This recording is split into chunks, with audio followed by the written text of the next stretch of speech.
Okay. Picture a guy getting ready for a night out. His name is Marcus. He's shy, he works in an office, and tonight he's going out with Nathalie, who, small complication, is also his boss. He's not really used to dressing up to go out anymore. And standing there, getting ready, he starts coaching himself. Stay relaxed. Keep the conversation easy, light topics, and no work talk. Absolutely none. But then, what are we even going to talk about? We'd be like two butchers at a vegetarians convention. No, this whole thing is absurd. Maybe the best move is to cancel. There's still time. So he starts rehearsing excuses, in his head, trying them on. I'm so sorry, Nathalie. I would have loved to. You know that. It's just that, aujourd'hui, maman est morte. Today, maman died. No, too violent. And Trop Camus. Camus is no good for cancelling. Sartre would be much better. I can't tonight, you understand. L'enfer, c'est les autres. Hell is other people. Put a little existentialist tone in the voice, and that would go over fine. That's a scene from a French novel I was reading, La Délicatesse, by David Fonquinos. It's one of the very few grown-up French books I've actually finished, cover to cover. A real novel, not a kid's book. Fonquinos writes simple, clear sentences, so I can mostly follow what's happening. And I keep buying his books for exactly that reason.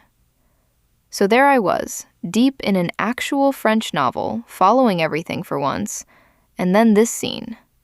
I chuckled. And then I got stuck on it. Trop Camus. Too Camus. Sartre. Much better. Two dead philosophers being used like tones, like settings you pick on an excuse. And the book just trusts you to know the difference. I didn't. I knew the names, and that was about it. What does Tout Camus even mean? What does one man sound like, so clearly, so specifically, that you can't borrow him for canceling a date?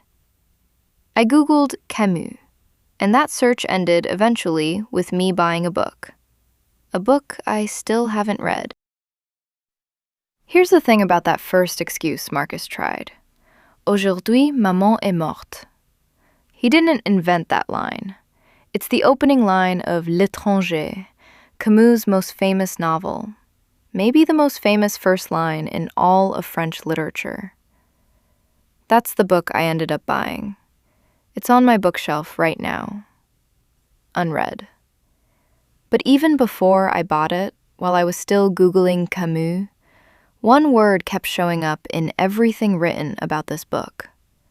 Maman. Which confused me, because maman is about the first French word anybody ever learns. The full first line goes, Aujourd'hui, maman est morte. Ou peut-être hier, je ne sais pas. Today, maman died. Or maybe yesterday. I don't know. Even I can read that. Every word is first-year French. And yet this sentence is famous for being untranslatable. People have argued about the English version for decades. Real arguments in magazines. And the whole fight is over that one word. Maman. The first English translation came out in 1946 by a British scholar named Stuart Gilbert, and he went with, Mother died today. That version stuck. New translations came out in the 80s and kept the same line. For 42 years, English readers met this narrator. His name is Meursault, through that one word. Mother. Say it out loud. Mother died today. It's cold, right? Mother is barely even a family word in English. It's more like a label. About as much warmth as calling your dog, dog, or your husband, husband. Like, hey, husband. Okay, so go the other direction. Mommy died today. Now he sounds like a little kid, and you instantly feel sorry for him. That's wrong too. Maman sits in a spot where English just doesn't have one word. warm but grown up. A 40-year-old man can say maman in French, and nobody blinks. In 1988, an American translator named Matthew Ward tried something kind of radical, which is, don't translate it. Leave the French word sitting right there in the English sentence. Maman died today. And later, a translator named Sandra Smith went with my mother died today. Her thinking was that Meursault is talking straight to you, the reader, and that little my carries some of the closeness of maman. She'd looked hard at the cozy options too, by the way, like the British one.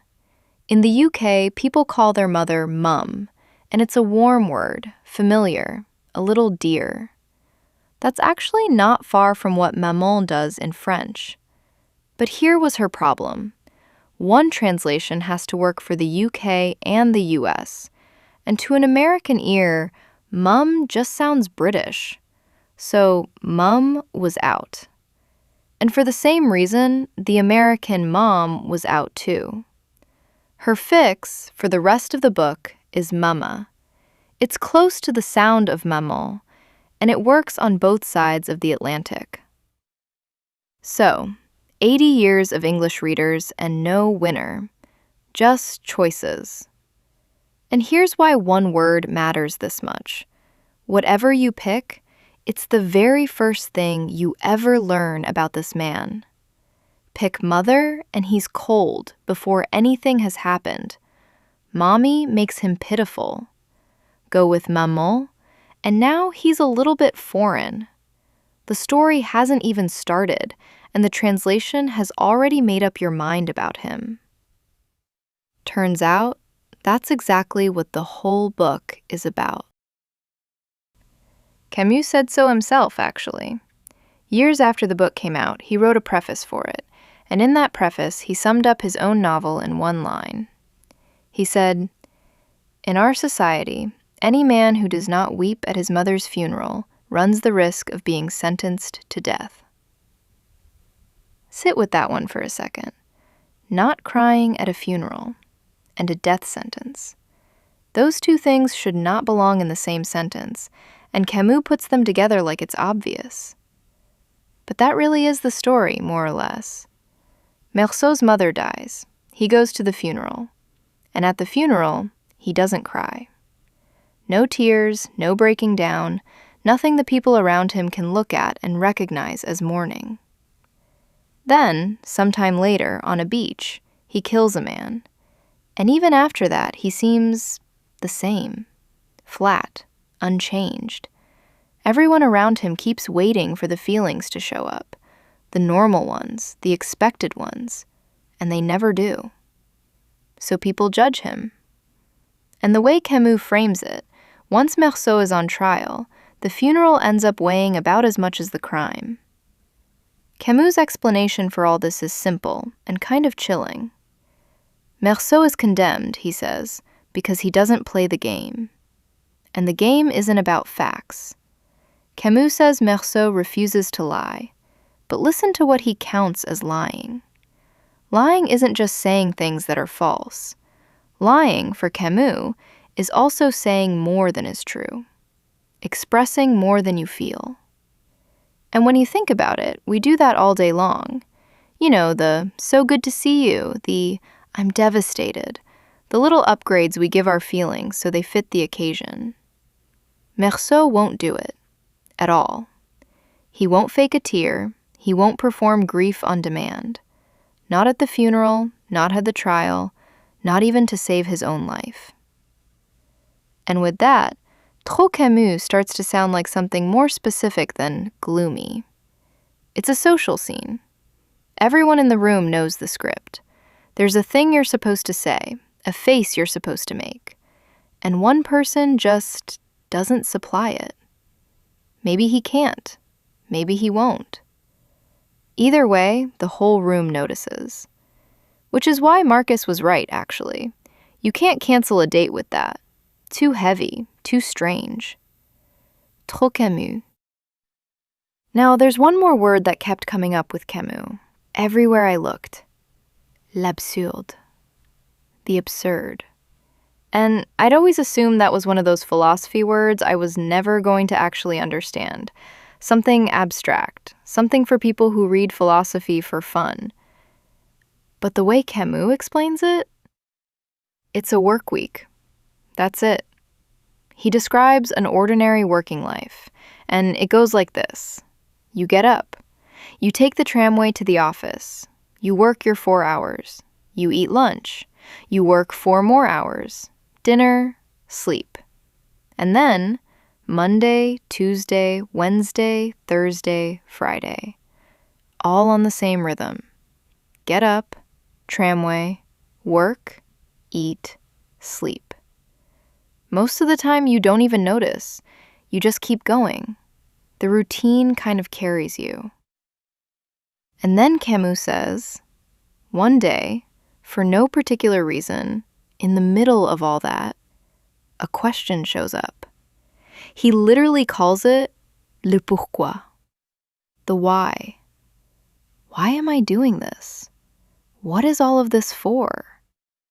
You were fine yesterday doing the exact same things, but once that question shows up, you can't unhear it.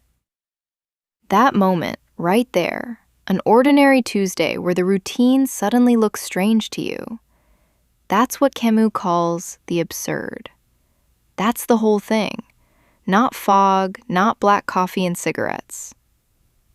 A Tuesday. He also has a second way of explaining it, with a story you might half know. Sisyphus, from the Greek myths. Sisyphus was a king, and a famously sneaky one. He kept tricking the gods over and over until the gods completely ran out of patience with him. And the punishment they designed for him is almost elegant. No fire, no monsters, just a rock. A huge rock. He has to push it up a mountain, all the way to the top. And every single time he gets there, the rock rolls back down. So he walks down the mountain, and he starts pushing again. And that's it. That's the whole punishment. It repeats forever. The rock will never stay up. The job will never, ever be done. Camus wrote a whole essay about this guy, and you can see why he picked him. The rock is the tramway. The rock is the 4 hours and the lunch and the 4 more hours. But here's the strange part. The essay ends with one line, and it might be the most quoted thing Camus ever wrote. Il faut imaginer Sisyphe heureux. You have to imagine Sisyphus happy. And he doesn't mean it as a consolation. There's no trick, no secret happy ending. The rock is still going to roll back down, every time, forever, and Sisyphus knows it. As far as I can tell, Camus' point is about that knowing. Sisyphus sees his situation completely clearly. No illusions, no false hope. And for Camus, seeing clearly is not the same thing as giving up. I won't pretend I fully get that one yet, but at least the word stopped scaring me. The absurd isn't some heavy cloud hanging over French literature. It's the question why showing up in the middle of your commute, and what you do after that. Which leaves the other name, the one Marcus decided was safer. Okay, Sartre. Bien mieux for canceling, according to Marcus. And you can see why. L'enfer, c'est les autres. Hell is other people. As an excuse for skipping a night out, the line is almost too perfect. Sorry, Natalie, hell is other people. What can I do? Philosophy said no. It works that fast because on first hearing, it sounds like pure misanthropy. Other people are the problem. Avoid them, shrink the social calendar, move far away from the neighbors and the coworkers and the family arguments. Very relatable, unfortunately. Except Sartre spent years saying that's not what he meant. The line comes from his play Reclus, No Exit in English. And the setup of the play is simple. 3 people, dead, arrive in hell. And hell turns out to be, one room. No flames, no devils with pitchforks. Just the 3 of them, locked in together. Forever. That's where the famous line gets said. And Sartre complained, basically for the rest of his life, that everyone took it the wrong way. He wasn't saying that being around people is hell. He was talking about judgment. The idea goes something like this. When things between us go bad, I start seeing myself through your eyes. Your opinion of me gets inside my own head, and pretty soon I'm judging myself with your measuring tools instead of mine. And if I depend completely on that, on what other people think of me, then I'm trapped. That's the hell he meant, living your whole life inside other people's judgment. So the 2 names Marcus was flipping between are 2 different social nightmares. Camus is the man who won't perform a feeling the room demands. Sartre is the man trapped in what the room thinks of him. And for canceling on your boss? Yeah, Sartre's the handier one. It's a complaint about people in general. Nobody's funeral is involved. After all that, though, Camus himself was still mostly a tone to me, a way of sounding. Then I found 2 letters, and he turned back into a person. In 1957, Camus wins the Nobel Prize in Literature. And a few days after the news, one of the first letters he writes is to his old elementary school teacher, a man named Louis Germain. He tells him, and this is the actual line, "When I heard the news, my first thought, after my mother, was of you." He thanks Germain for the affectionate hand he once held out to the small, poor child that he was. And he says that without that teaching, and without that example, none of it would have happened. And small, poor child is not false modesty.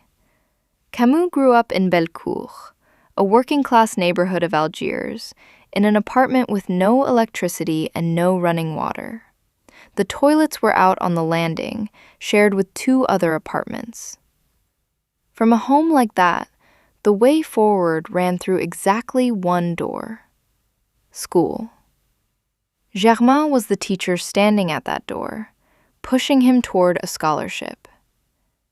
Germain wrote back, by the way, an old man now, writing to his Nobel-winning student, remembering him as a boy in his classroom. He remembered that Camus' pleasure at being in school burst out all over his face. And he admitted he'd never really suspected the family's situation. He only glimpsed it the day Camus' mother came to see him about the scholarship. It changes how that famous first line sounds, at least a little. The fictional Meursault opens with the flattest possible sentence about a mother. The real Camus, on the biggest day of his life, put his mother first, and his teacher second. So will I actually read L'Étranger now? I don't know. My track record with serious French novels is exactly 1, and it was the comic one. But the book looks different to me now. Before, it was the school name Camus, the adjective. Now it's a guy who won the Nobel Prize and wrote home to his elementary school teacher. That version of him? That one I might read. We'll see.